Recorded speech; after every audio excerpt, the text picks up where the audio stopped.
BJP ವರಿಷ್ಠರಿಂದ ಬಿಎಸ್ವೈಗೆ ಉಸ್ತುವಾರಿ ಹೊಣೆ, ವಿರೋಧಿಗಳಿಂದ ಸಾಮೂಹಿಕ ನಾಯಕತ್ವದ ಜಪ. ಬಿಜೆಪಿಯ ಉಸ್ತುವಾರಿ ಯಡಿಯೂರಪ್ಪ ಅವರ ಮಾರ್ಗದರ್ಶನದಲ್ಲಿ ಬಿಜೆಪಿ ಇನ್ನು ಮುಂದೆ ನಡೆಯುತ್ತಾ? ಯಡಿಯೂರಪ್ಪ ಅವರ ಮಾರ್ಗದರ್ಶನ ಬಿಜೆಪಿಗೆ ಅಗತ್ಯ ಇದೆಯಾ?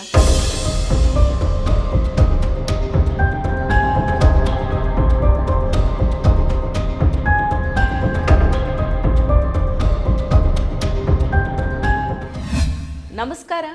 ರಾಜ್ಯ ಬಿಜೆಪಿಯಲ್ಲಿ ಇತ್ತೀಚೆಗೆ ನಡೀತಾ ಇರೋ ಬೆಳವಣಿಗೆಗಳು ಪಕ್ಷದ ಆಂತರಿಕ ರಾಜಕಾರಣದ ಗುಟ್ಟುಗಳನ್ನು ಮತ್ತಷ್ಟು ಬಹಿರಂಗಪಡಿಸ್ತಾ ಇದೆ.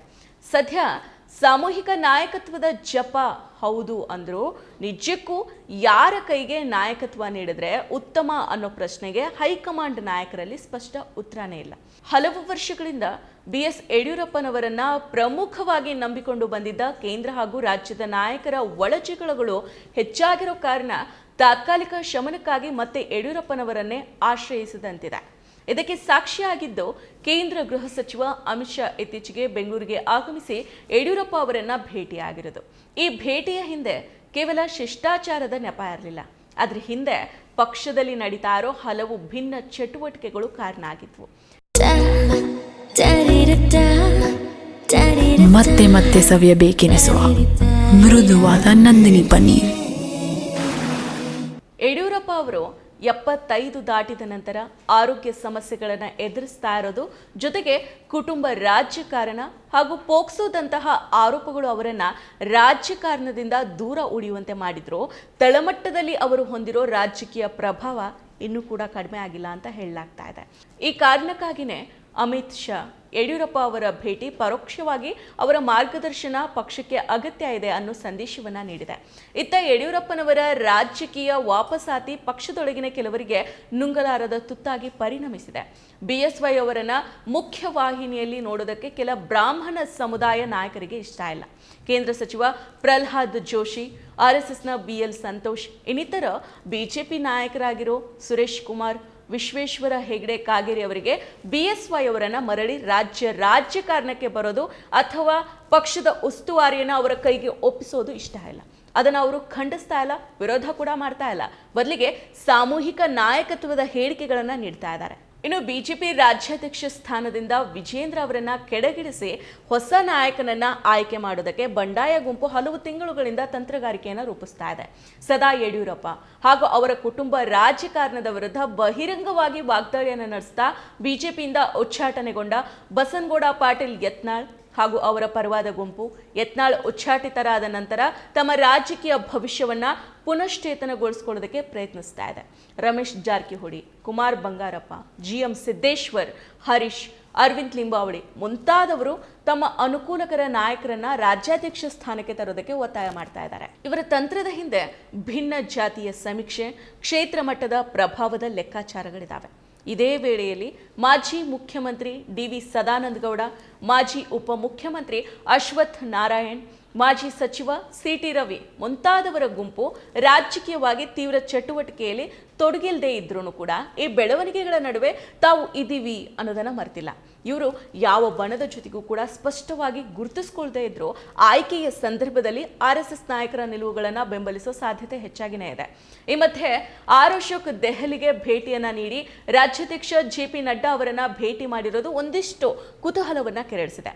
ಇವೆಲ್ಲ ಬೆಳವಣಿಗೆಗಳ ಮಧ್ಯೆ ಕರ್ನಾಟಕದ ಬಿಜೆಪಿ ಘಟಕದ ಅಧ್ಯಕ್ಷ ಹುದ್ದೆಗೆ ಯಾರ ಹೆಸರನ್ನ ಪ್ರಕಟಿಸಬೇಕು, ಯಾರನ್ನ ನೇಮಕ ಮಾಡಿದ್ರೆ ರಾಜಕೀಯವಾಗಿ ಲಾಭವನ್ನ ಮಾಡ್ಕೊಳ್ಬಹುದು ಅನ್ನೋದನ್ನ ಬಿಜೆಪಿ ವರಿಷ್ಠರು ಲೆಕ್ಕ ಹಾಕ್ತಾ ಇದ್ದಾರೆ.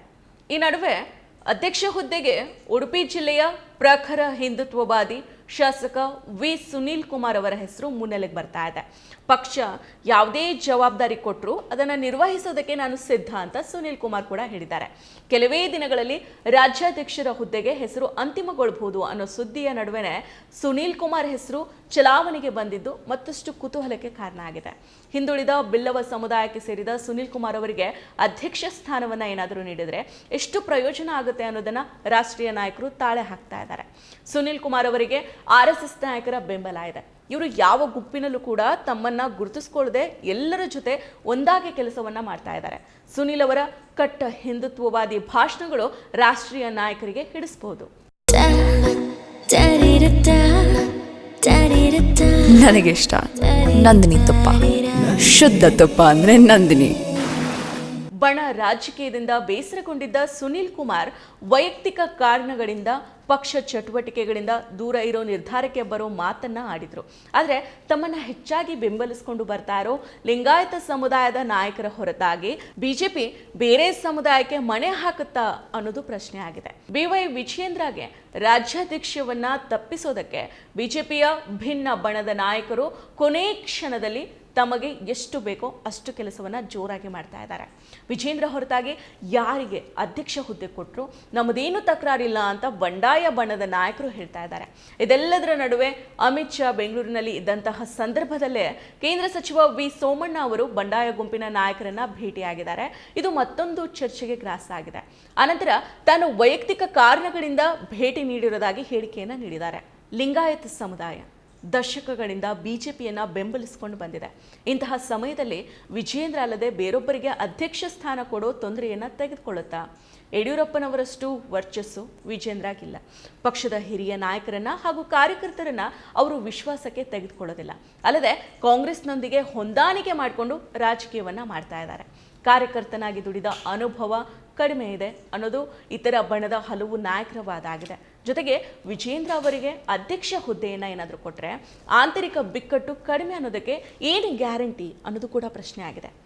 ರಾಜ್ಯಾಧ್ಯಕ್ಷ ಹುದ್ದೆಗೆ ಮಾಜಿ ಸಿಎಂ ಹಾಗೂ ಹಾವೇರಿ ಸಂಸದ ಬಸವರಾಜ ಬೊಮ್ಮಾಯಿ ಅವರ ಹೆಸರು ಕೂಡ ಕೇಳಿಬರ್ತಾ ಇದೆ. ಪಕ್ಷ ಉತ್ತರ ಕರ್ನಾಟಕದ ನಾಯಕ ಮತ್ತು ಅನುಭವ ಹೊಂದಿರೋ ಲಿಂಗಾಯತ ವ್ಯಕ್ತಿಯನ್ನ ಬಯಸಿದ್ರೆ ಬೊಮ್ಮಾಯಿ ಅವರನ್ನ ನೇಮಿಸಬಹುದು ಅಂತ ಹೇಳಲಾಗ್ತಾ ಇದೆ. ಇದಲ್ಲದೆ ಅರವಿಂದ್ ಬೆಲ್ಲದ್, ಜಗದೀಶ್ ಶೆಟ್ಟರ್ ಮತ್ತು ಮುರುಗೇಶ್ ನಿರಾಣಿ ಹೆಸರುಗಳು ಕೂಡ ಚಾಲ್ತಿಗೆ ಬಂದಿದ್ದಾವೆ. ಆದರೆ ಈ ಹೆಸರುಗಳನ್ನು ವರಿಷ್ಠರು ಎಷ್ಟರ ಮಟ್ಟಿಗೆ ಪರಿಗಣಿಸ್ತಾರೆ ಅನ್ನೋದು ಪ್ರಮುಖ ಪ್ರಶ್ನೆ ಆಗಿದೆ. ಇವೆಲ್ಲವುಗಳ ನಡುವೆನೇ ಒಕ್ಕಲಿಗ ನಾಯಕ ಆರ್ ಅಶೋಕ್ ಕೂಡ ದೆಹಲಿಗೆ ಹಾರಿ ವರಿಷ್ಠರನ್ನ ಕಂಡು ಬಂದಿದ್ದಾರೆ. ಇವರು ಕೂಡ ಅಧ್ಯಕ್ಷ ಸ್ಥಾನಕ್ಕಾಗಿ ಲಾಬಿ ಮಾಡ್ತಾ ಇರ್ಬೋದು ಅಂತ ರಾಜ್ಯ ಬಿಜೆಪಿಯಲ್ಲಿ ಗುಸುಗುಸು ಚರ್ಚೆಗಳು ಶುರು ಆಗಿದ್ದಾವೆ. ಸದ್ಯ 14 ರಾಜ್ಯಗಳ ಅಧ್ಯಕ್ಷರ ಆಯ್ಕೆ ಆಗಿದೆ. ಇನ್ನು 6-7 ರಾಜ್ಯಗಳ ಅಧ್ಯಕ್ಷರ ಹೆಸರು ಇನ್ನಷ್ಟೇ ಘೋಷಣೆ ಆಗಬೇಕಾಗಿದೆ. ಪರಿಶುದ್ಧ ನಂದಿನಿ ಹಾಲಿನಿಂದ ತಯಾರಿಸಿದ ನೈಜ ನಂದಿನಿ ಐಸ್ ಕ್ರೀಮ್ಸ್. ರಾಜ್ಯ ಬಿಜೆಪಿಯಲ್ಲಿ ವಿಜೇಂದ್ರ ಬಣ, ಸಂತೋಷ್ ಬಣ, ಬಂಡಾಯ ಬಣ, ತಟಸ್ಥ ಬಣ, ಈ ಬಣಗಳ ಬಡಿದಾಟ ಜೋರಾಗಿನೇ ಇದೆ.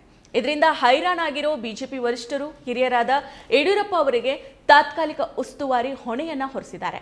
ಇದೀಗ ಸಾಮೂಹಿಕ ನಾಯಕತ್ವದ ಮಂತ್ರವನ್ನ ಜಪಿಸ್ತಾ ಇದೆ. ಒಟ್ಟಿನಲ್ಲಿ ರಾಜ್ಯ ಬಿಜೆಪಿಯ ಸಹವಾಸನೇ ಬೇಡ ಅಂತ ದೂರ ಇರೋ ದೆಹಲಿ ವರಿಷ್ಠರು ಏನಾದರೂ ಒಂದು ತೀರ್ಮಾನಕ್ಕೆ ಬರಲೇಬೇಕಾಗಿದೆ. ಅವರು ಬರೋ ನಿಟ್ಟಿನಲ್ಲಿ ಮತ್ತೆ ಕುಟುಂಬ ರಾಜಕೀಯಕ್ಕೆ ಮಣೆ ಹಾಕ್ತಾರೋ ಅಥವಾ ಹೊಸ ಮುಖವನ್ನ ಪರಿಗಣಿಸ್ತಾರೋ ಅನ್ನೋದು ಕುತೂಹಲಕರ ಆಗಿದೆ.